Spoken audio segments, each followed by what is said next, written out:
नमस्कार, exam happy by Jharkhand channel में आपका स्वागत है। तो दोस्तों जुड़ चुका हूँ मैं यहाँ पर आपके लिए टेस्ट सीरीज़ के लेकर के। तो आपको बता दें इसके पहले यहाँ पर 1 से 5 शिक्षक के लिए 20 टेस्ट सीरीज़ स्पेशल करवा दिया गया है। उसके बाद अब प्रारंभ हो गया है आपको 6 टू 8 का टेस्ट सीरीज़ जिसमें 1 टू 5 के शिक्षक भी भाग ले सकते हैं और 6 टू 8 जो सामाजिक विज्ञान भरे हैं वो भी इसमें भाग लेंगे और 6 टू 8 जो भाषा शिक्षक भरे हैं वो भी इसमें भाग लेंगे। सिर्फ़ और सिर्फ़ ₹100 में आपको यहाँ पर 20 टेस्ट सीरीज़ करवाया जा रहा है, आप सभी जुड़ जाएँगे। और जो शिक्षक अब तक यहाँ पर एडमिशन नहीं लिए हैं क्योंकि जेसीईआरटी जैक की किताब से आपका प्रश्न होगा, तो सिर्फ ₹500 में यहाँ पर एडमिशन के लिए एडमिशन करवा सकते हैं 1 से 5 के लिए और 6 से 8 के लिए 500 और दोनों के लिए 700। तो अभी के अभी अवश्य जुड़िएगा क्योंकि इसमें जैक की दृष्टि से जैक का जो पेपर है उसके अनुसार और विभिन्न राज्यों के शिक्षक पात्रता परीक्षा में पूछे गए प्रश्न है, उसका समावेश इसमें किया गया। चलिए चलते हैं महत्वपूर्ण प्रश्न की ओर। देखिए हम आपके लिए यहाँ पर मैथ का प्रैक्टिस सेट 3 लेकर के आ चुके हैं। ठीक है, मैथ का प्रैक्टिस सेट 3 है। इसके पहले 1 और 2 नहीं देखें तो आप सभी अवश्य देख लीजिएगा क्योंकि प्रैक्टिस सेट में आपको जेसीईआरटी टेक्स्ट बुक का पूरा चैप्टर का मिक्स किया हुआ प्रश्न है। ठीक है, पहले तो हमने इसके पहले आपको पूरा चैप्टर बाय चैप्टर यहाँ पर नोट्स और वीडियो पीडीएफ सब कुछ बना दिया है, पढ़ा भी दिया है, लेकिन अब आपको मिक्सअप प्रश्न दिए जा रहे हैं और आप देखिए कि कितना सही कर पाते हैं। ठीक है, तो यदि आप 1 से 5 शिक्षक तैयारी कर रहे हैं तो भी यह आपके लिए महत्वपूर्ण है। 6 से 8 शिक्षक की तैयारी करें गणित विज्ञान का तो भी आपके लिए यह महत्वपूर्ण है। दोनों ही शिक्षकों के लिए महत्वपूर्ण है और आकलन में यदि जुड़े हैं तो आकलन के लिए भी महत्वपूर्ण हो जाएगा यह। ठीक है, चलिए देखते हैं प्रश्न। 7 का पावर 5 भागा 7 का पावर 2 का मान ज्ञात कीजिए। 7 का पावर 2, 7 का पावर 3, 7 का पावर 4, 7 का पावर 12 क्या होगा बताना है। ठीक है, देखिए इसको क्या करेंगे हम लोग। 7 का पावर 5 भागा 7 का पावर 2 एक फार्मूला होता है, याद रखिएगा। पहले आपको हम देखिए सब तरह से बताएंगे, छोटा से बड़ा सब कुछ कर दे रहे हैं।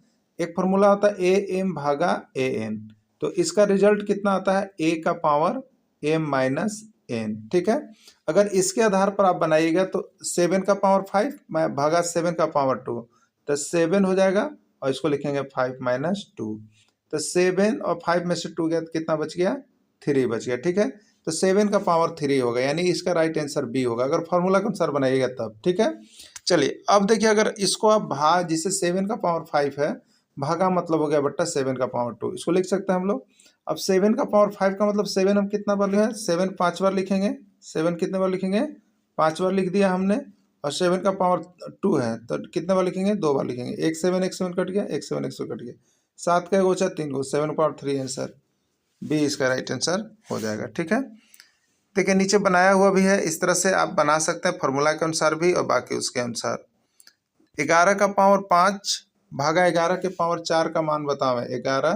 11 का पावर 2, 11 का पावर 3 क्या होगा आपको बताना है। ठीक है, देखिए अगर फॉर्मूला के अनुसार हम लोग चलेंगे तो दोनों का बेस सेम है और पावर अलग अलग है, तो भागा में पावर घटता है। तो 11 का पावर 5 माइनस 4 बराबर 11 का पावर 1 और 11 का पावर 1 का मतलब 11 ऑलरेडी हुआ, यानी ए आंसर हुआ। ठीक है, और अगर भाग प्रणाली के अनुसार आप बनाइएगा तो 11 5 बार लिखना होगा आपको। 11 कितना बार लिखेंगे, 5 बार लिख देंगे हम लोग। ठीक है, 11 5 बार लिख दिए हम, और नीचे 11 क्या बार लिखेंगे, 4 बार लिखेंगे। 11 कितने बार लिखेंगे, 4 बार लिख दिए हम, क्योंकि भागा है तो बट्टा में कर लिए। इस तरह से कट जाएगा 11 11, 4 बार कट गया, बचा 11, राइट आंसर 11 यानी ए ही होगा। ठीक है, तो आप दोनों में से जिस विधि से आपको अच्छा लगता है आप यहाँ पर कैलकुलेशन करके बना सकते हैं। ठीक है, चलिए अगला प्रश्न देखिएगा। एक डब्बे में 5 लाल रंग के तथा 7 हरे रंग के पेंसिल हैं। ठीक है, एक डब्बा है, एक डब्बा, इसमें 5 लाल रंग के हैं। कितने हैं, 5 लाल रंग के हैं। ठीक है, 5 लाल रंग के पेंसिल है, 1 2 3 4 5, 5 लाल रंग के हैं डब्बे में। और उसी डब्बा में क्या है, देखिएगा था 7 हरे रंग के पेंसिल है। ठीक है, 7 हरे रंग के पेंसिल हैं। कितने, 7 हरे रंग के, 1 2 3 4 5 6 7, 7 हरे रंग के पेंसिल है। ठीक है, तो अब देखिए कह रहा है तो हरा रंग वाले पेंसिल, ध्यान दीजिएगा पहले बोल रहा है हरा रंग वाले पेंसिल एवं लाल रंग वाले पेंसिल का अनुपात ज्ञात करें। हरा रंग वाला पेंसिल और लाल रंग, देखिए जो पहले लिखा है उसका पेंसिल का संख्या पहले लिखाएगा और जो बाद में लिखा है उसका पेंसिल का संख्या बाद में लिखाएगा। ठीक है, तो हरा रंग वाले पेंसिल एवं लाल रंग वाले पेंसिल का अनुपात ज्ञात कीजिए। ठीक है, तो हरा रंग वाला पेंसिल क्या गो, देखिए यहाँ पर 7 गो है, हरा रंग और लाल रंग वाला पेंसिल क्या है, 5 गो है, 5 हो गया। ठीक है, तो 7:5 इसका राइट आंसर हो जाएगा। ठीक है, 7:5 इसका आंसर हो जाएगा, इसमें कोई आपको डाउट नहीं है। ठीक है, इसी तरह से इसको निकाला जाता है। तो इसमें ऑप्शन है 5:7, 7:5, 4:5, 6:7। तो कितना हो जाएगा, 7:5 इसका राइट आंसर हो जाएगा। क्लियर, कितना हो गया, 7:5 हो गया है। ठीक है, यही है। चलिए अगला देखिएगा, 3 छाता का मूल्य 180 रुपया है। 3 छाता का मूल्य 180 रुपया है, तो 7 छाता का मूल्य क्या होगा, 240, 260, 290 या क्या होगा आपको बतलाना है। ठीक है, 7 छाता का मूल्य क्या होगा आपको बतलाना है। ठीक, तो देखिए ये एक एक नियम पर बनेगा, किस पर बनेगा, एक एक नियम पर बनेगा। ठीक है, तो देखिए इसको हम लोग क्या करेंगे, 3 छाता बराबर कितना है, 180 रुपया। तो 1 छाता बराबर कितना हो जाएगा आप बताइएगा, 180/3 हो जाएगा। और 7 छाता का मूल्य कर रहा है, 7 छाता, इसलिए 7 छाता बराबर कितना हो जाएगा, 7 छाता बराबर हो जाएगा 180/3, और इसी में गुना करेंगे 7। 3 से 180 क्या बार में कटेगा, 60 बार में कट गया ना। और 60 × 7 करेंगे तो कितना होगा, 420 आएगा। कितना आ जाएगा, 420 आएगा। ठीक है, 420 किस में है, डी में ऑप्शन है 420, तो 420 ही इसका राइट आंसर हो जाएगा। ठीक है, चलिए देखिए यहाँ पर नीचे आपको हमने तो ऊपर बता ही दिया, नीचे आपको बना भी दिए। देखिए बहुत सारी सुविधा हम आपको अपने चैनल पर देते हैं, जिससे कि आपको किसी तरह का कोई डाउट, कोई दिक्कत होगा ही नहीं होगा। ठीक है, तो आप केवल जुड़ करके देखिए, यहाँ पर बहुत ही सस्ते रेट पर भी आपको हम यहाँ पढ़ाते हैं। सिर्फ 500 रुपये में आपकी तैयारी हो रही है, और घर बैठे वो भी, और बात करने की सुविधा रहेगी। तो आप सभी जुड़ करके जरूर कीजिएगा। ठीक है, तो देखिए एक एक नियम से क्या कहता है, 3 छाता 180, 100 छाता 7 छाता किया हुआ था, बता दिया हमने। क्लियर, चलिए 3 आदमी मिलकर एक दिन में 6 फीट गड्ढा खोदते हैं। ठीक है, 3 आदमी मिलकर एक दिन में 6 फीट गड्ढा खोदते हैं, तो 4 आदमी मिलकर एक दिन में कितना फीट गड्ढा खोदेंगे। ठीक है, देखिए 8 फीट, 10 फीट, 6 फीट कितना खोदेंगे आपको बताते हैं। देखिए ये भी एक एक नियम पर चला जाएगा। 3 आदमी एक दिन में कितना, 6 फीट, तो एक आदमी एक दिन में कितना, 6/3। तो यहाँ पर 4 आदमी कितना होगा, 4 आदमी कितना होगा आपको बताना है। तो 4 आदमी हो जाएगा 6/3 है, उसमें 4 कर देंगे, 3 दूनी 6, 4 दूनी 8, यानी 8 फीट गड्ढा खोदेंगे। ठीक है, कितना खोदेंगे, 8 फीट गड्ढा को खोदेंगे मिल करके। क्लियर, राइट आंसर ए हो गया। देखिए यहाँ पर बना हुआ है 8 फीट। ठीक है, कितना है, 8 फीट। अगला देखिएगा, 30 आदमी किसी कार्य को 24 दिन में कर सकते हैं, तो 18 आदमी उसी काम को कितने दिन में पूरा करेंगे। देखिए एक चीज याद रखिएगा, आदमी और दिन पर आधारित प्रश्न, आदमी और दिन पर आधारित प्रश्न रहेगा, तो उसको एक शॉर्टकट फॉर्मूला से हम लोग बनाते हैं। तो प्रश्न को परख लीजिएगा कि आदमी और दिन वाला है कि नहीं। आदमी रहेगा और उसी कार्य को इतना दिन में करेगा। ठीक है, आदमी और दिन पर आधारित प्रश्न है। ठीक है, तो देखिए इसके लिए होता है, जैसे पहला समीकरण, जहाँ पूर्ण विराम होगा वहाँ पहला समीकरण हो गया। जैसे 30 आदमी किसी कार्य को 24 दिन में कर सकते हैं, ये पहला समीकरण हो गया। अब यहाँ पर पूर्ण विराम हो गया, अब यहाँ से दूसरा स्टार्ट हो रहा है, 18 आदमी उसी काम को कितने दिन में पूरा करेंगे। ठीक है, यहाँ पर आदमी दे दिया, दिन निकालना है। यहाँ पर आदमी और दिन दोनों दिया रहेगा, तो एक में जिसमें पूरा शुरू बार होगा या लास्ट में कहीं भी होगा, आदमी और दिन दोनों दिया हुआ रहेगा, और एक में 2 में से 1 दिया हुआ रहेगा। बस इसी तरह से बनाना है। ठीक है, तो देखिए पहले समीकरण से जो आदमी होता है, पहले समीकरण से जो आदमी होता है, तो उस आदमी के लिए M1 लेते हैं और उस दिन के लिए D1 लेते हैं। ठीक है, दूसरे समीकरण से जो चलते हैं तो उसके लिए M2 लेते हैं, और दिन पूछ रहा है तो उसके लिए D2 लेते हैं। ठीक है, इसी को फॉर्मूला को याद रखिएगा। सूत्र होता है, देखिए M1 D1 बराबर M2 D2, M1 D1 बराबर M2 D2। ठीक है, M1 यानी पहले आदमी का काम, तो पहला समीकरण है, तो 30 इंटू D1 कितना है, 24 बराबर M2 दूसरे आदमी का, तो 18 दिया हुआ है, और कितने दिन लगेंगे, तो D2 आपसे पूछ रहा है। ठीक है, आप देखिए काटना जानते हैं, तो गुना में अगर दोनों तरफ बराबर हो, बराबर के दोनों तरफ गुना हो, तो हम ऊपर ऊपर काट सकते हैं। ठीक है, अगर जोड़ घटा हो तो नहीं काट सकते, लेकिन दोनों तरफ ही गुना है, इधर भी और इधर भी गुना, तो ऊपर ही काट सकते हैं हम। ठीक है, अगर आप नहीं जानते तो D2 बराबर क्या होगा, तो जो 18 है गुना में वो आ जाएगा दाहिने तरफ, बाएं तरफ के भाग में आ जाएगा, ठीक है। अगर यहीं पर करेंगे तो देखिए 36 18 हो गया, ठीक है, और 6 पचे 30 हो गया। अब 3 से देखेंगे तो 3 अट्ठे 24 हो गया और 5 अट्ठे 40 हो गया ना। तो कितना बच रहा है? 40 दिन बच रहा है। राइट आंसर इसका 40 हो जाएगा, ठीक है। अगला देखिएगा, 40 बच्चों की कक्षा में 24 लड़कियां हैं, लड़कों का प्रतिशत ज्ञात कीजिए, ठीक है। प्रतिशत का है प्रश्न, बहुत एमबीबीआई प्रश्न है, यह सभी राज्यों के शिक्षक पात्रता परीक्षा में पूछा जा रहा है, ठीक है। तो ध्यान दीजिएगा, बहुत ही शॉर्ट तरीके से हम लोग बना सकते हैं। 40 बच्चों की कक्षा में, ठीक है, मतलब वो कक्षा 5 6 7 8 कुछ भी हो, उसमें 40 को बच्चा है, टोटल बच्चा ही दे दिया 40 को। उसमें 24 लड़कियां हैं, लड़कों का प्रतिशत ज्ञात कीजिए, ठीक है। 40 बच्चा की कक्षा में 24 लड़कियां हैं, लड़कों का प्रतिशत ज्ञात कीजिए, ठीक है। देखिए यहाँ पर टोटल बच्चा कितना हो गया? 40 हो गया ना, टोटल 40 हो गया, और यहाँ पर 24 लड़कियां हैं, तो लड़का कितना हो जाएगा बताइएगा? लड़कों का संख्या कितना हो जाएगा?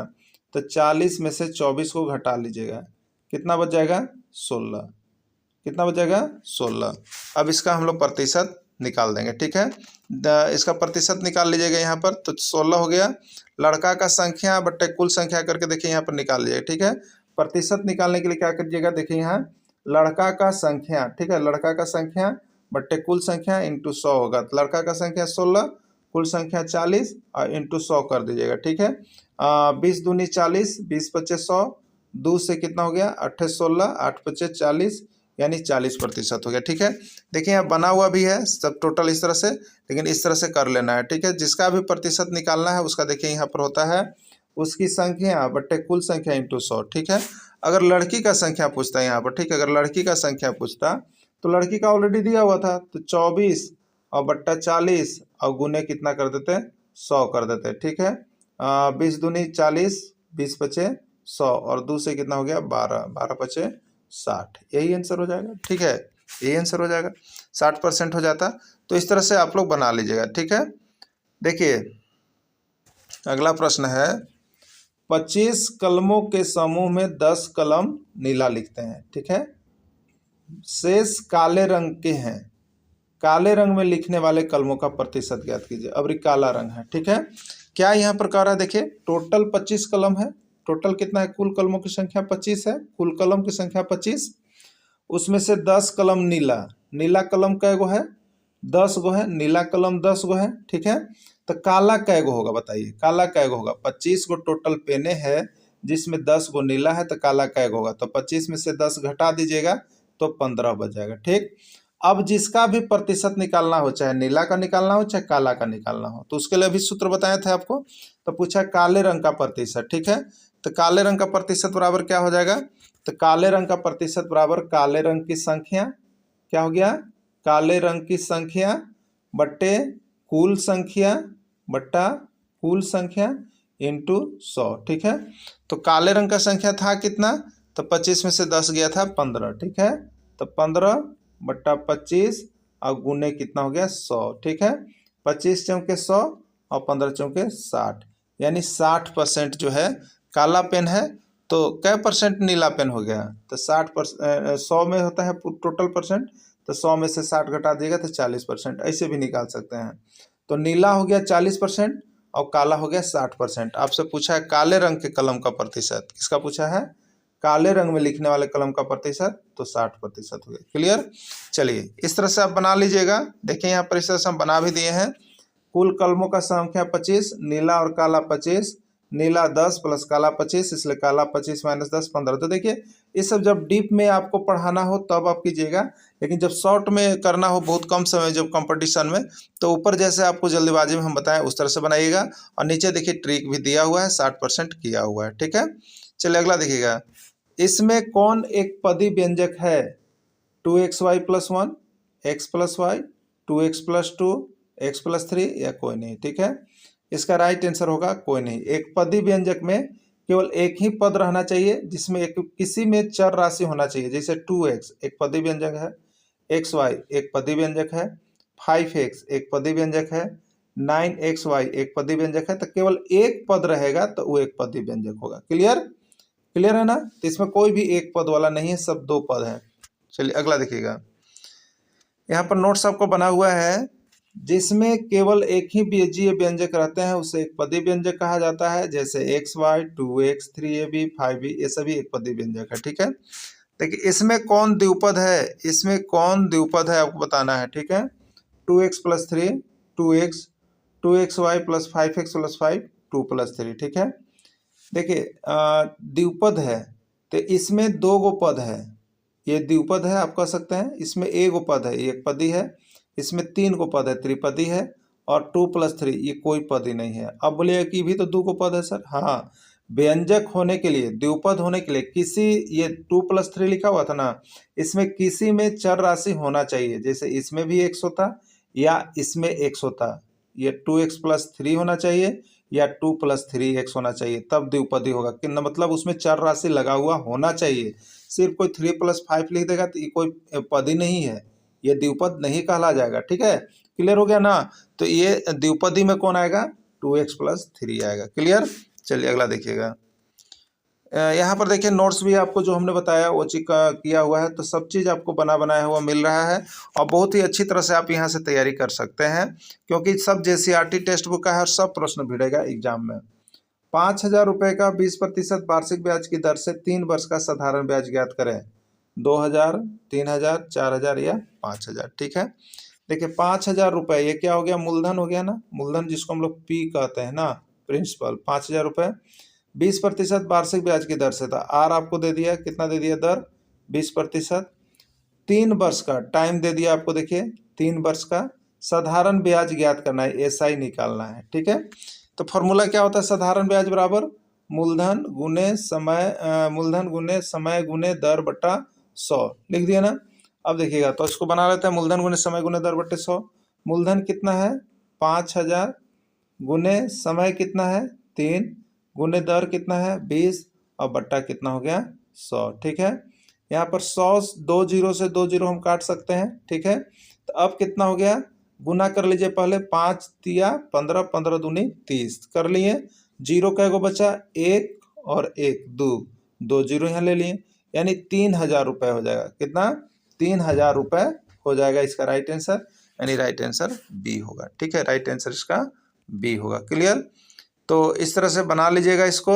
अगला देखिए, 800 रुपये का 10% वार्षिक ब्याज की दर से 2 वर्ष का साधारण ब्याज ज्ञात करें। 800 रुपये का 10% वार्षिक ब्याज की दर से 2 वर्ष का साधारण ब्याज ज्ञात करें। 160 रुपया, 200 रुपया, 300 रुपया या कोई नहीं। ठीक है, देखिए तो यहाँ पर 800 रुपया मूलधन है, मूलधन है, 10% दर है और 2 वर्ष समय है। ठीक है, तो साधारण ब्याज SI बराबर क्या हो जाएगा, मूलधन। ठीक है, मूलधन गुने समय गुने दर बट्टा 100। ठीक है, 2 जीरो यानी 100 से ये कट गया, 2 जीरो से 2 जीरो कट गया, 8 बचा। अब इसको गुना कर लिया तो 8 दूनी 16 और 16 दही हम 160, यानी 160 रुपया हो गया ब्याज। 160 किस में ऑप्शन है, ए में है, ए इसका राइट आंसर हो जाएगा। ठीक है, नीचे देखिए बना हुआ है, इस तरह से बना लेंगे। अगला प्रश्न है, रमेश के एक पंप रुपये 2,500 में खरीदा, इसकी मरम्मत पर रुपये 150 खर्च करके उससे रुपये 3,000 में बेच दिया, तो उसका लाभ ज्ञात करें। ठीक है, लाभ बताना है आपको, लाभ बताना है। चलिए देखते हैं क्या कुछ इसमें है। ऑप्शन दिया है 250 रुपया, 350 रुपया, 450 रुपया या 150 रुपया। ठीक है, चलिए रमेश ने एक पंप 2,500 में खरीदा, खरीदना मतलब किराया मूल्य। ठीक है, किराया मूल्य कितना हो गया 2,500। अब देखिए उसकी मरम्मत पर 150, यानी 2,500 रुपये में सेकेंड हैंड पंप खरीदा। अब 150 रुपया उसको बनवाने में लग गया, जिसको हम लोग कहेंगे ऊपरी व्यय, मतलब ऊपर से और खर्च हो गया। तो किराया मूल्य 2,500 रुपया था, 150 और जुट गया, तो ये किराया मूल्य ही होगा, क्योंकि खरीदने में ही इसको कहा जाएगा ऊपरी व्यय को भी। तो 2,500 प्लस 150 तो कितना हो गया 0, 5, 5 1 6, 2,650 रुपये, यानी आपका कुल क्रय मूल्य जो इसका हो गया 2,650 रुपया, क्योंकि कुल लागत भी इसमें जोड़ लेना है। कुल लागत हो गया 2,650 रुपया, लिया 2,500 में, लेकिन 150 रुपये एक्स्ट्रा खर्च कर दिया, इसलिए कुल उसका अब क्रय मूल्य कितना हो जाएगा, तो 2,500 प्लस 150 यानी 2,650। ठीक है, यानी क्रय मूल्य आपका जो होता है, क्रय मूल्य को देखिए CP कहते हैं, क्रय मूल्य को CP कॉस्ट प्राइस सीपी हो गया 2650 रुपया, ठीक है, क्रय मूल्य। अब देखिएगा वो उससे बेचा 3000 रुपये में, 3000 रुपये में बेच दिया। बेचना मतलब विक्रय मूल्य या विक्रय मूल्य या उसी को एसपी कहते हैं, सेलिंग प्राइस एसपी, बेचने वाला 3000 रुपये, ठीक है। कितना हो गया? 3000 रुपये में बेच दिया। तो उसका लाभ ज्ञात कीजिए। तो 2650 खरीदने में लगा, 3000 में बेच रहे हैं, तो लाभ, लाभ देखिए विक्रय मूल्य बड़ा है, क्रय मूल्य छोटा है, तो हमेशा लाभ होगा। दिमाग में रखिएगा, विक्रय मूल्य बड़ा हो, क्रय मूल्य छोटा हो, लाभ होगा, ठीक है। क्योंकि आपको विक्रय मूल्य ज़्यादा मिल रहा है और खरीदे हैं आप कम में, तो होता क्या है, S P is greater than C P, यानी विक्रय मूल्य बड़ा हो और क्रय मूल्य छोटा हो तो लाभ होगा, और लाभ बराबर विक्रय मूल्य माइनस क्रय मूल्य होता है, ठीक है। तो हम यहाँ पर क्या करेंगे, इस बेच दिया तो उसका लाभ, लाभ बराबर फॉर्मूला क्या होता है आपको पता है, विक्रय मूल्य माइनस क्रय मूल्य, ठीक है, विक्रय मूल्य माइनस क्रय मूल्य। तो बेचे हैं आप 3000 रुपये में और टोटल आपको यहाँ पर लगा है ले करके बनवाने तक में पैसा खर्च 2650 रुपये। घटा दीजिएगा, 0 में से 0 0, 10 में से 5 गया 5, 9 में से 6 गया, यहाँ पर 10 में से 5 गया, 10 में से 5 गया 5 हो गया, यहाँ 9 में से 6 चला जाएगा, आपका 3 हो जाएगा, ठीक है। कितना हो जाएगा? 3 हो जाएगा, यानी 350 रुपये, ठीक है, 350 रुपये हो गए, ठीक है। तो 350 किस में है? बी में है, तो राइट आंसर इसका 350 रुपये हो जाएगा, ठीक है। चलिए एक और प्रश्न है। रीता ने एक पुरानी साइकिल 1100 रुपये में खरीदी, वह उसके मरम्मत पर 200 रुपये खर्च की, अब वह उसको 1600 रुपये में बेच दी, तो लाभ या हानि ज्ञात करें। यहाँ क्लियर नहीं कि लाभ ही बताना है या हानि, दोनों में क्या हो रहा है वो आपको जज करके बताना है, ठीक है। चलिए देखते हैं। पुरानी साइकिल 1100 रुपये में खरीदा, यानी क्रय मूल्य सीपी जो है 1100 हो गया। अब उसमें खर्च कितना कर दिया? 200 और लगा दी उसके मरम्मत पर, ठीक है। तो 200 और एक्स्ट्रा इसमें से जोड़ लेंगे, 200 और क्योंकि लेकर के बनाने में खर्च हो गया, तब वह यूज में आ रहा है, तो 1300 रुपया, यानी इसका अगर अब कहेंगे तो कुल क्रय मूल्य कितना होगा साइकिल का? 1300 रुपया, क्लियर, यानी क्रय मूल्य 1300 रुपया। अब वह उसको 1600 रुपये में बेच दिए। चलिए 1300 रुपया बनवाने तक का खर्चा था, अब बेच दी 1600 में, यानी विक्रय मूल्य कितना है इसका? 1600 है, ठीक है। तो देखिए क्रय मूल्य 1300, क्रय मूल्य कितना हो गया? क्रय मूल्य बराबर 1300 और विक्रय मूल्य कितना हो गया? तो विक्रय मूल्य बराबर हो गया 1600, हो गया ना। तो विक्रय मूल्य बड़ा है, क्रय मूल्य छोटा है, लाभ होगा। याद हो गया ना, पहला चीज डिसीजन करना था लाभ या हानि, तो लाभ हो गया पहला चीज, और लाभ कितना हो गया? तो 1600 माइनस 1300 बराबर 300 रुपये, कितना हो गया? 300 रुपये, ठीक है। चलिए ऑप्शन देखते हैं। यहाँ पर है लाभ 300 रुपये, लाभ 350 रुपये, हानि 300 रुपये, हानि 350 रुपये।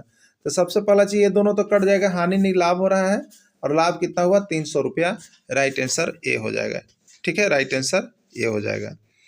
चलिए अगला देखिएगा, 3x माइनस 36 का गुणनखंड ज्ञात करें। 3x माइनस 36 का गुणनखंड ज्ञात करें। 3x minus 12, 3x plus 12, 3x minus 13 या कोई नहीं, ठीक है। देखिए गुणनखंड के लिए आपको क्या करना है, 3x माइनस 36 दिया है, ठीक है, ये 2 अंक वाला है, तो 3 को तोड़ेंगे तो 3 ही रहेगा, 3 इंटू एक्स, और माइनस 36 को तोड़ेंगे तो 3 गुने 12 कर सकते हैं हम, ठीक है। ये एक डिजिट है, ये एक डिजिट है, इसमें क्या कॉमन मिल रहा है दोनों में? तो इसमें भी 3 मिल रहा है, इसमें भी 3 मिल रहा है, तो 3 कॉमन ले लेंगे, तो इस वाला में क्या बच जाएगा? x बच जाएगा, और ये वाला में क्या बच जाएगा? माइनस 12, यानी इसका गुणनखंड होगा 3x माइनस 12, ठीक है। 3x माइनस 12 किसमें? ए में है, तो ए इसका राइट आंसर हो जाएगा। बाकी नीचे देखिए आपको बना हुआ है। अगला प्रश्न है, 21x square y cube minus 27x y square का गुणनखंड ज्ञात करें। इसका गुणनखंड निकालना है, 2 पद वाला ये जो है इसका गुणनखंड निकालना है आपको, ठीक है। इसके लिए क्या करते हैं, तो फैक्टर को तोड़ लीजिएगा। 21 को हम लिख सकते हैं 3 गुने 7 लिख सकते हैं ना, और एक्स स्क्वायर को लिख सकते हैं x गुने x, और वाई क्यू को लिख सकते हैं y गुने y, ठीक है। देखिए बड़ा डिजिट हो रहा है इसलिए यहाँ पर प्रॉब्लम हो जाता है। अब देखिएगा प्लस, यहाँ पर प्लस देखिएगा 27 है, तो 27 को हम लिख सकते हैं 3 गुने 9, और एक्स क्यू है, यानी एक्स को 3 बार लिख सकते हैं, और वाई स्क्वायर है तो वाई को 2 बार लिख सकते हैं। देखिए अब कॉमन क्या मिल रहा है, तो 3 इसमें भी है, 3 इसमें भी है, और 3 इसमें भी है, तो कॉमन निकल गया 3, ठीक है। अब देखिएगा एक्स जो है दो गो इसमें भी है, एक्स एक्स है लेकिन एक्स दो गो दोनों में मिल रहा है, जैसे एक्स दो गो और एक्स तीन गो, तो दो गो तो दोनों में मिल जा रहा है, तो एक्स दो गो निकल जाएगा, एक्स दो गो निकल जाएगा। यहाँ पर हम यहाँ पर कॉमन ले लिए तो एक्स दो निकल गया। अब वाई का देखिए तो वाई तीन गो है, वाई दो गो है, तो वाई दो गो सब में है, ठीक है। तो 3x² वाई स्क्वायर हो गया। अब इसमें से देखिए एक्स स्क्वायर निकल गया और वाई स्क्वायर निकल गया, तो इसमें कितना बच गया, तो 7, इसमें बच गया 7xy, इसमें कितना बच गया 7x² निकल गया है तो 7y बच गया, ठीक है। क्या बच गया 7y बच गया। और फिर देखिएगा तो इसमें क्या बच गया आपका प्लस है तो प्लस हो गया।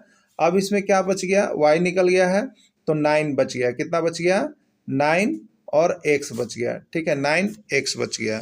तो यहाँ पर 3x² वाई स्क्वायर 7x कितना हो गया 7y प्लस 9x हो जाएगा, यानी राइट आंसर ये हो जाएगा, ठीक है।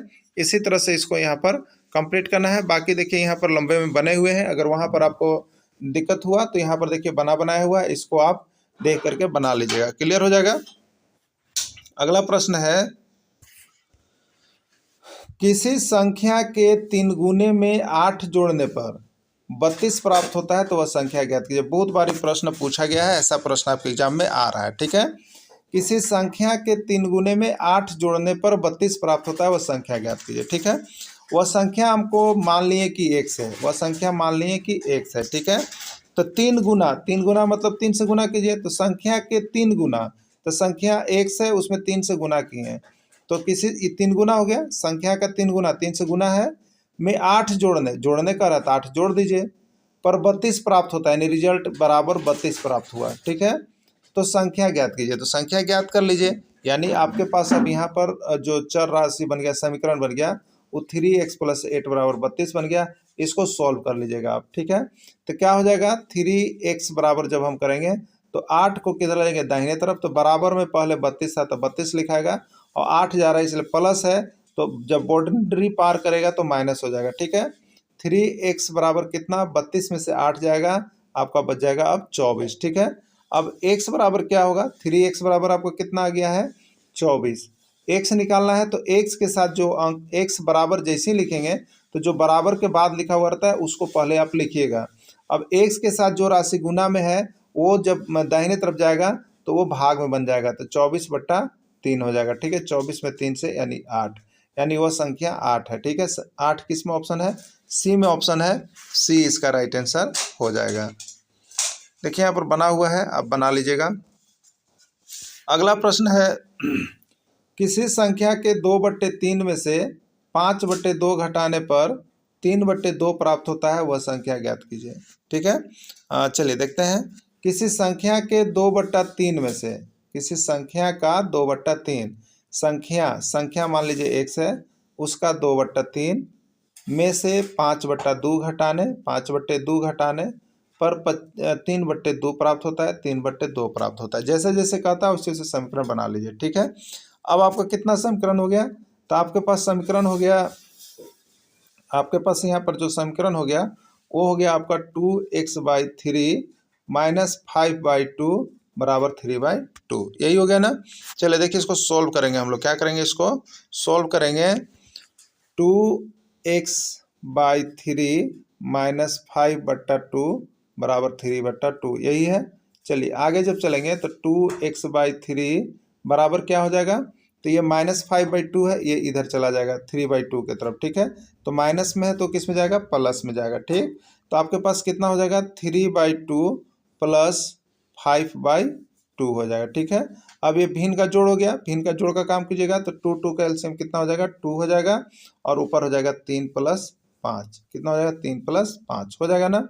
3 + 5 कितना हो गया 8/2, यानी 4 आ गया, कितना आ गया 4 आ गया, यानी 2x/3 बराबर कितना आ गया 4 आ गया आपका। 2x/3 बराबर आपको मिला यहाँ पर 4 है, मतलब 4/1 है, तिरछा तिरछी गुना कर लीजिएगा। 2x बराबर कितना हो जाएगा 4 × 12 हो जाएगा। अब x निकालना है तो x बराबर क्या हो जाएगा, तो x बराबर जो बराबर लिखा हुआ है 12 वो रहेगा, x के साथ 2 गुना में है तो दाहिनी तरफ जाएगा तो भाग में जाएगा, 2 × 6 = 12, यानी x बराबर कितना हो जाएगा, 6 हो जाएगा। यही इसका राइट आंसर हो जाएगा। ठीक है, तो आप देख लीजिएगा बना करके, इसका राइट आंसर 6 आ रहा है। और नीचे ऐसे सोल्व किया हुआ है, अगर किसी तरह का दिक्कत हो तो आप यहाँ पर भी जा करके समझ सकते हैं। ठीक है, तो इस तरह से देखिए, आपको जेटेट की तैयारी करना है तो आप यहाँ से जुड़ करके कर सकते हैं। आकलन की तैयारी करना है तो भी आप यहाँ से कर सकते हैं। दोनों की तैयारी यहाँ पर शुरू कर दी गई है। ठीक है, तो आप में से जो शिक्षक जुड़ना चाहते होंगे वो जरूर जुड़ जाएंगे। धन्यवाद।